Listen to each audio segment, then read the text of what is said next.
3000 km pour un véhicule électrique, c'est ce que Huawei voudrait proposer. En tout cas, on nous parle encore d'un nouveau brevet. Je vais vous dire ce que j'en pense. Je trouve ça complètement ridicule.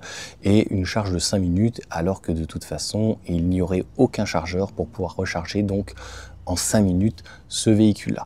Donc en fait, il y a deux problématiques. La première, c'est les gens qui n'ont pas de voiture électrique et finalement vont se dire moi j'attends ce genre de technologie, et ceux finalement qui ont déjà un véhicule électrique et qui ont déjà vu les améliorations depuis 10 ans, notamment essentiellement quand même chez Tesla, on le voit par exemple au Model S et les batteries LFP et des véhicules d'ailleurs chinois, mais on n'a pas une grosse évolution par exemple technologique sur Renault, par exemple que ça soit une Zoé ou éventuellement donc la Renault 5, mais ça va arriver. Je vais vous dire d'ailleurs moi personnellement ce que j'en pense, c'est que la technologie elle est présente, on a des batteries en fait LFP pour le quotidien, c'est très bien, on peut les recharger à 100% et on a environ 5 à 6000 cycles. Ça veut dire qu'un petit véhicule qui aurait une batterie de 40 kWh par exemple, la seule chose qui va lui manquer c'est une charge un peu plus haute. Donc soit on fait comme Tesla avec le modèle Y, donc la BYD Blade, on a un palier qui est assez important, au-delà de 150 kW, avec un pic à 170 ou voire éventuellement un peu plus. De toute façon, on peut aller logiquement jusqu'à 250 kW en pic, mais on peut aussi avoir un palier à 200 kWh, mais pour le moment, on va dire qu'on n'y arrive pas, on a des pics et après, donc ça chute pour du 400 volts.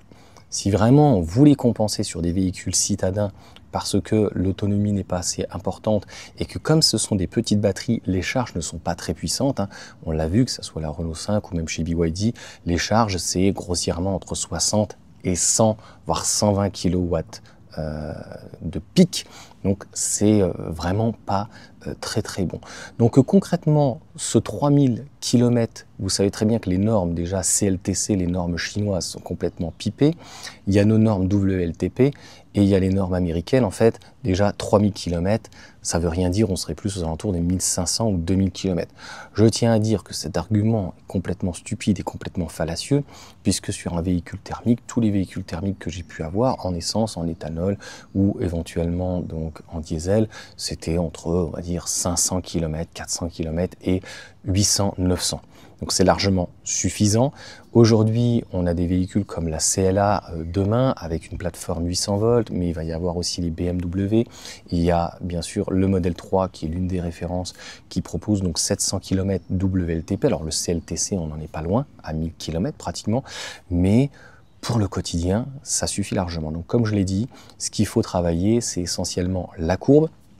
C'est surtout qu'on a une densité qui serait de 500 Wh, donc encore une fois c'est Huawei avec leurs différents brevets, mais plein d'autres ont proposé ce genre de choses, BYD, même Xiaomi ou autres, etc.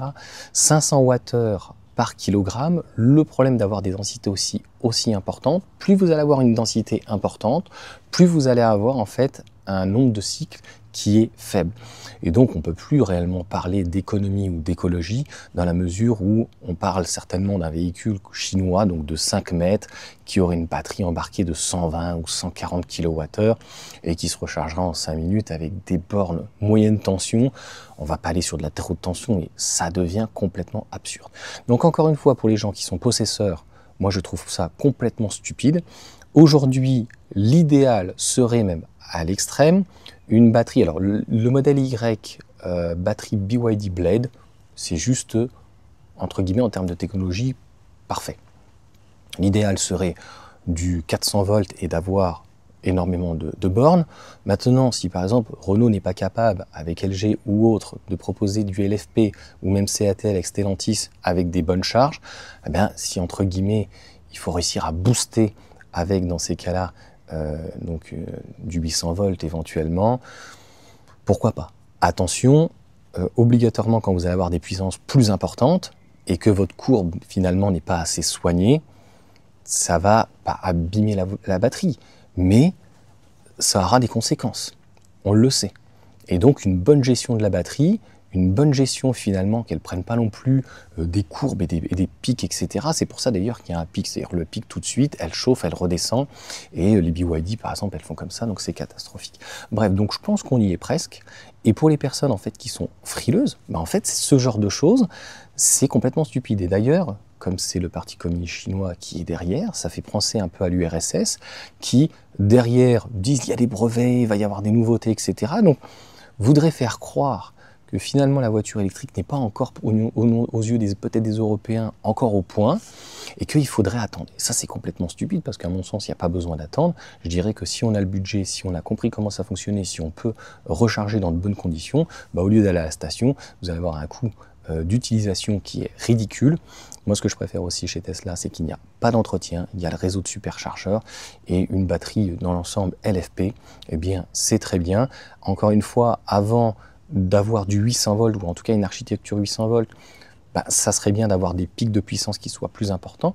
Après, si on a une architecture 800 volts, donc on peut avoir du 400 kW, mettons à l'extrême, 450, même si on va sur des bornes, donc avec un convertisseur de 400 volts, je me pose la question si cette architecture à la base qui était en 400 volts, est-ce que avant, quand elle prenait un pic à 150 ou 170, comme par exemple ce que prend Tesla, c'est plutôt pas mal le pic, mais par contre le palier est pas fou, sauf dans la BYD Blade du modèle Y, eh bien, est-ce que l'architecture 800 volts va, je ne sais pas si vous voyez ce que je veux dire, sur une borne 400 volts, pouvoir tirer plus? Ça qui peut être intéressant, même si ça coûte un peu plus cher, donc cette architecture.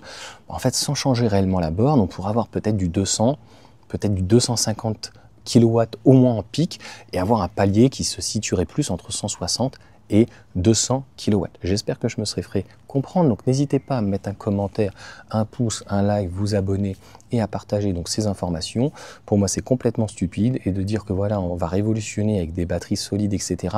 Il faut bien comprendre en plus que ce type de technologie, bien sûr, ça va coûter très cher, donc ça ne sera pas sur des véhicules avec un prix raisonnable, si on peut dire. La moyenne aujourd'hui est à 40 000 € sur un véhicule électrique, que ça plaise ou non, et la moyenne d'un véhicule thermique, c'est 34 000.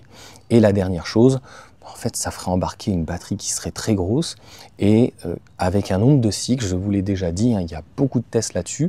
Plus vous allez avoir une densité importante, plus vous allez avoir une baisse du nombre de cycles.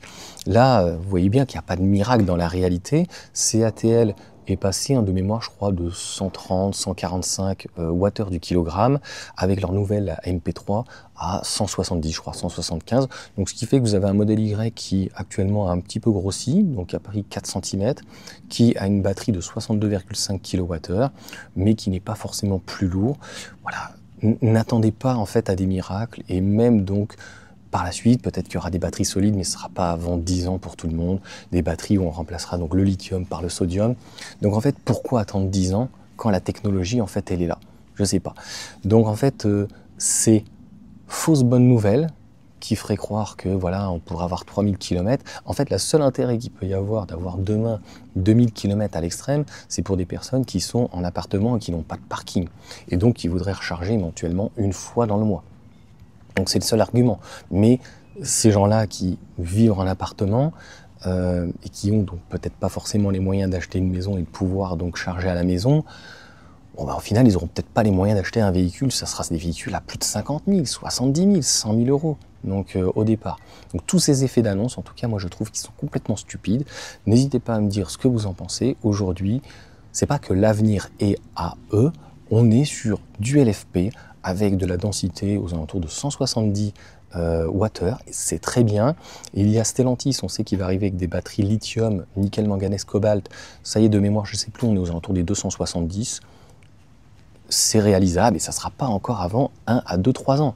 Donc 500 Wh, c'est que des brevets et c'est des véhicules ou des batteries en tout cas, qui sont encore en phase de test et où vous êtes sur 500 à 800 cycles. Ce qui correspond finalement à un téléphone. Je ne sais pas si les gens en prennent conscience.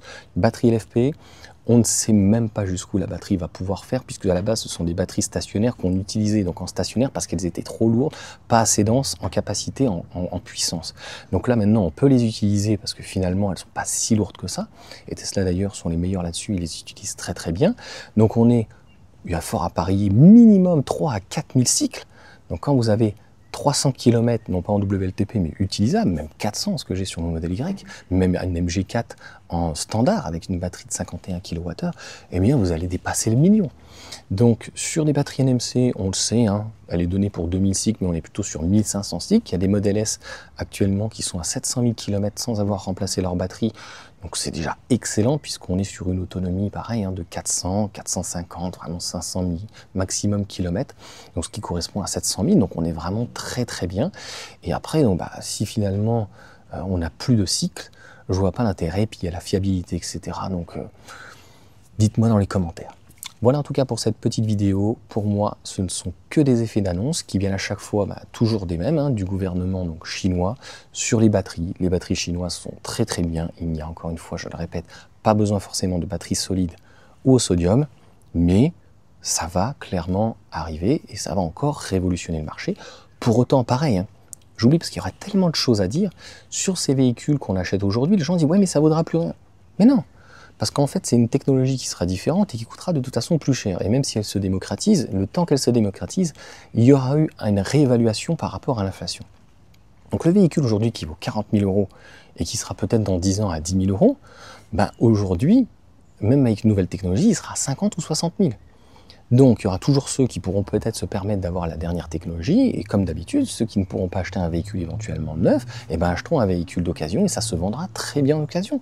Et ça a toujours été comme ça sur les véhicules thermiques. Il y a toujours eu des avancées technologiques, et jusqu'au bout du bout, où on n'était plus réellement sur des avancées, et on tirait en fait sur le moteur, avec des turbos, sur le downsizing, etc.